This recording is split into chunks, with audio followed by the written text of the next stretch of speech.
The tech back then was possibly even more than what we have now.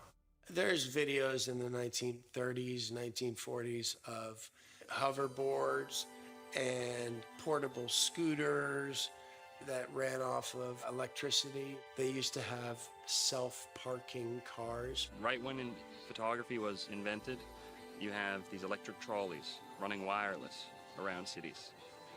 20 years later, they'd all be breaking down, then went on to wires, then went on to the slower Edison electric grid.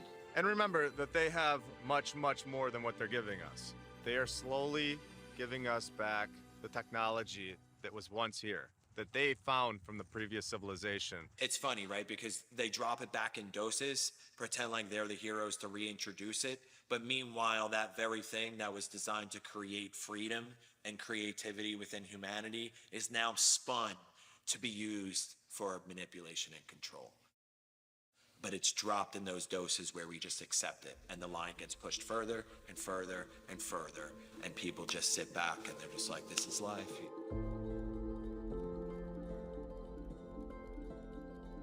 Wireless energy, powered by the ether, existed way before big oil. We all know how dirty the oil companies are, but to think about the things we could have if they never existed. An oil refining process was invented in 1854 by somebody in Pittsburgh. By 1870, John Rockefeller and Henry Flagler established the Standard Oil Company.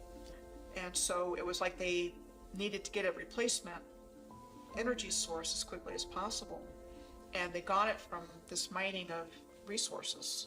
Back in the 1800s, mainstream academia had 18 additional elements on the periodic table of elements, ether being one of those, right? And somewhere along the line, when Albert Einstein came out with his theory of relativity and started doing lectures across the country and the world, that anybody that spoke about ether at that time was completely, like, their reputation was destroyed.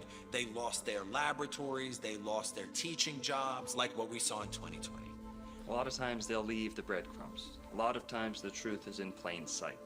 So with that, Benjamin Franklin sending up the key on the kite, that's essentially you, the average American, sending up their drone with a copper wire and harvesting electricity straight from the ether.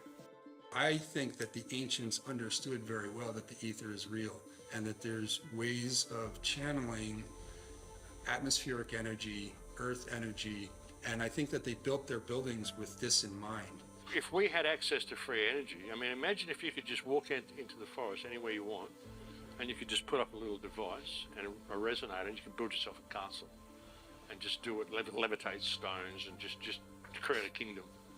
Well, that's not very good for Joe Biden. How's he going to tax you?